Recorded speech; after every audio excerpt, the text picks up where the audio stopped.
kita tahu nih buat semua orang kan kalau ngomong masalah waktu gitu, secara kuantitas kan setiap individu itu punya takaran yang sama tuh.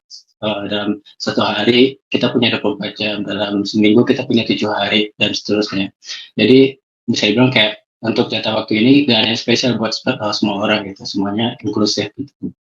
Jadi mungkin yang membedakannya itu bagi setiap orang ya, bagaimana kita setiap individu itu tiap waktu yang kita punya itu kita manfaatkan buat apa gitu. Jadi bisa dibilang kayak time is a finite resource gitu. Sehingga ya kita mesti produktif untuk mengoptimalkan dan memanfaatkan waktu yang kita punya. Dan selanjutnya itu uh, uh, terkait produktivitas ini ada istilah yang namanya less is more gitu. Mungkin kalau kita artikan secara bahasa ini agak membingungkan. Jadi kalau kita bawa ke konteks soal produktivitas ini, yang dimaksud dengan less is more ini ya bagaimana kita bikin bagaimana cara kita buat nge-take out dan nge-remove hal-hal yang nggak penting, the unnecessary ones gitu.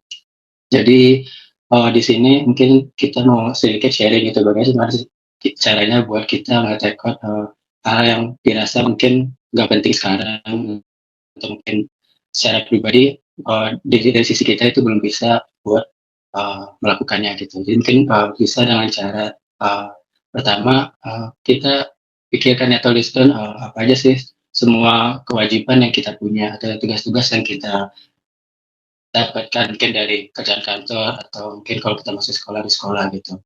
Dan mungkin kalau kewajiban di sini kita bukan bahas masalah yang kewajiban yang different gitu, mungkin seperti kewajiban kita sebagai anak di keluarga gitu atau mungkin sebagai orang beragama, cuman ya dalam hal masalah umum gitu.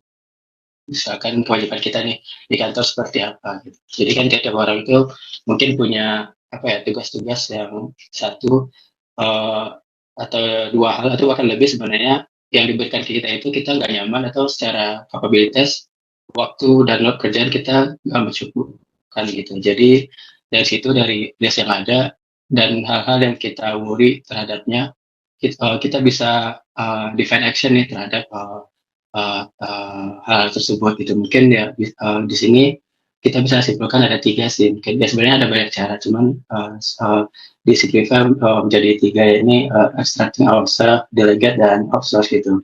Mungkin maksudnya di sini untuk extracting ourselves ya. Di sini kita bisa buat apa ya quote unquote curhat gitu kepada orang yang berkepentingan, apakah itu user, klien, atau bisa bisa jadi ke orang-orang yang layernya satu level di atas kita atau beberapa layer di atas kita gitu. Jadi nanti mungkin dari hasil diskusi atau pembicaraan tersebut kita bisa dapat nih uh, jalan keluar gitu mungkin dari leader kita atau user atau bisa nge-take over kerjaan kita tersebut atau kewajiban kita tersebut gitu. Mungkin selanjutnya buat delegates gitu mungkin kita bisa mendelegasikan kerjaan kita itu ke orang yang lebih capable atau punya waktu lebih untuk mengerjakannya dan terakhir itu source gitu ya ini intinya kalau kita punya punya duit atau punya budget nah kita bisa outsource ke luar gitu atau mungkin bisa gunain jasa outsource mungkin bisa terkait data analytics bisa ke SQ gitu dan ya terakhir itu mungkin di sini ada nice to have-nya gitu ketika orang-orang ngasih kita kerjaan atau minta tolong sesuatu sebelum kita langsung bilang yes ya kita sebenarnya pikir-pikir dulu secara pribadi kita capable nggak di situ gitu atau punya waktu dan kerja kita mencukupi nggak buat ngelakuin hal tersebut gitu ya jadi kalau misalkan kita ngerasa itu kita nggak capable dan seterusnya gitu ya kita mesti pandai juga sih gimana caranya menolak secara santun atau di sini bisa dibilang kayak kita menolak dengan gaya dan santun atau elegan gitu sih. Dan selanjutnya itu ya skill itu pasti punya ada rintangannya sendiri gitu. Jadi mungkin dengan produktivitas ini secara umum sih kita bisa lihat sih ada beberapa hal umum gitu atau roadblocks untuk produktivitas ini sendiri gitu. Yakni kita terlalu mengandalkan ingatan atau memori kita gitu ketika kita ada suatu hal yang akan dikerjakan nantinya, cuman kita ya kita tetap simpan nih di dalam memori kita gitu, nggak kita catat di buku atau di notes di handphone kita gitu. Nah itu pertama, itu yang common terjadi. Kedua itu ya kita nggak ngandelin sistem yang ada gitu. Misalkan saya lihat sekarang banyak tuh tulisan atau notes, mungkin ya simpelnya itu notepad di HP gitu. Kita sebenarnya bisa pakai itu buat gimana cara agar kita tidak membebankan otak kita tiap-tiap harinya gitu untuk mengingat hal-hal yang kadang banyak itu sebenarnya hal yang nggak terlalu penting di waktu itu, cuma penting di waktu selanjutnya. Kalau kita nggak akan memori ya mungkin bisa jadi di waktu selanjutnya itu kita bakalan lupa. Dan terakhir itu paling umum juga yaitu masalah distraction.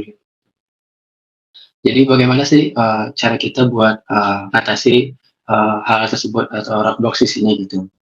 Mungkin ya kalau teman-teman apa ya bisa bilang kayak along the way di seri session ini, kalau teman-teman ikutin mungkin bakal dapat beberapa cara gitu bagaimana buat ngatasin uh, uh, hal ini di roadblock tersebut gitu.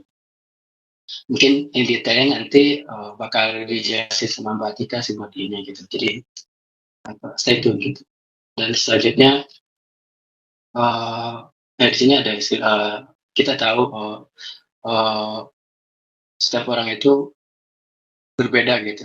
Jadi buat produktivitas ini nggak ada yang namanya golden rule yang bisa diterapkan untuk semua orang. Jadi kita tahu ada istilah yang namanya personalisasi. Jadi untuk meningkatin produktivitas ini sendiri, kita mesti personalizing tiap-tiap individu yang ada. Jadi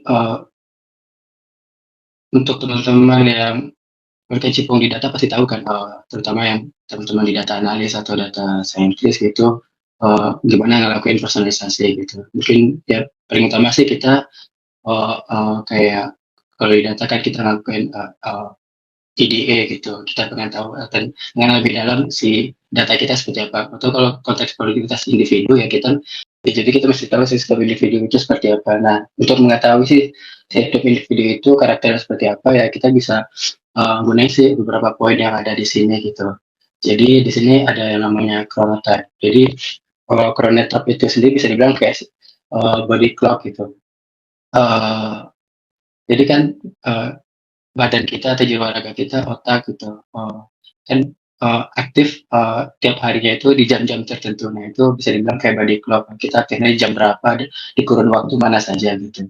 Dan yang common kita tahu itu ada sebutannya morning person dan night person gitu. Mungkin kita bisa tahu dari sini apakah kita tipikal orang yang morning person atau night person yang secara pilihan kita itu sendiri, atau mungkin kadang juga ada karena tuntutan dari luar faktor eksternal gitu. Mungkin karena sebenarnya kita night person gitu, cuman karena tuntutan pekerjaan yang menuntut kita buat jadi morning person, melakukan aktivitas itu dari pagi harinya gitu. Terus selanjutnya itu ada gaya belajar, dan gaya belajar ini sebenarnya kalau di simplify kita bisa uh, belajar dengan cara secara visual gitu, ada yang dengan audio dan terakhir dengan tactile gitu. Nah dari nama sendiri mungkin kita bisa tahu ada orang belajar lebih betah menggunakan visualisasi visual kayak mungkin dari nonton atau baca dan semacamnya. Ada juga yang mungkin dari seminar yang bisa dengar materinya sampai langsung. Dan terakhir yang tactile itu ngertinya gimana ya, mungkin bisa bilang kayak orang-orang yang ketika mikirin sesuatu atau making idea itu ngelakuin misalkan jalan-jalan mondar-mandir sana sini gitu.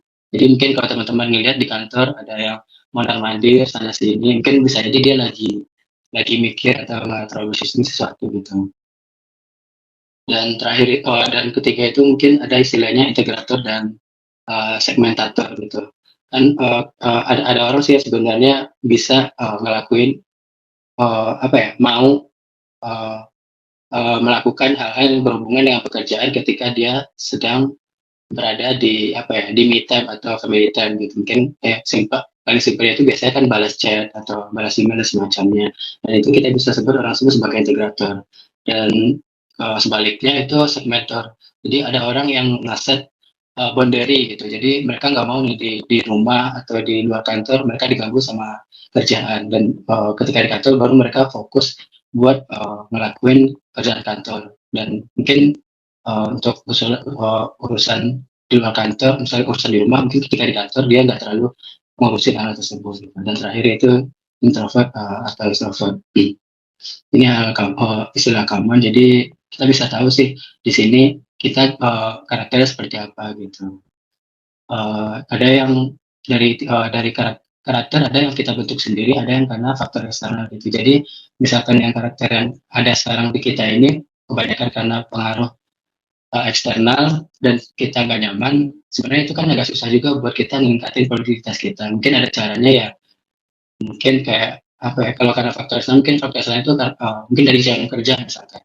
Kita mesti jadi morning person dan kita kerjanya karena terikat di satu company dan kita prefer apa ya, ngerjainnya di malam, mungkin kita bisa lebih enak kalau jadi freelance, ya jadi freelance gitu sih buat kita meningkatin produktivitas kita. Cuman ya itu sebenarnya ada plus minusnya juga. Dan selanjutnya itu jadi produktivitas itu kalau kita bicara tentang di produktivitas itu sebenarnya kita bicara tentang manajemen waktu gitu. Bagaimana kita memanage waktu kita untuk diisi dengan aktivitas-aktivitas yang ada. Jadi bisa dibilang manajemen waktu itu in many ways merupakan task management. Jadi di task management ini bisa dibilang kayak semacam framework gitu untuk kita keeping track hal-hal yang semestinya sudah selesaikan dan juga kapan sih waktu untuk kita benar-benar bisa menyelesaikannya. Dan in general sih ada poin-poin yang di task management ini apa ya, poin-poin terkait task management. Jadi gimana sebutnya? In general sih di task manajemen ini terdiri dari beberapa poin gitu. Mungkin pertama itu ada istilahnya single trusted system. Jadi single trusted system ini uh, merupakan apa ya? Jadi kita ngejadiin satu sistem. Mungkin lebih gampang ini kita apa ya? Kayak kalau teman pernah dengar kayak Jira. Jadi di proyek masing-masing kan pasti ada project manajemen tools yang dipakai. Ada namanya Jira, Trello, Asana, ClickUp dan semacamnya. Ada Notion juga gitu. Dan itu main powerful kan buat kita nge-manage kerja kita sehari-hari. Dan di situ juga udah banyak integrate ke banyak tools-tools di produktivitas lainnya gitu. Jadi di sana kita nggak cuma nge-manage tas-tas kita dong, mungkin dia juga udah integrate sama apa ya istilahnya uh, uh,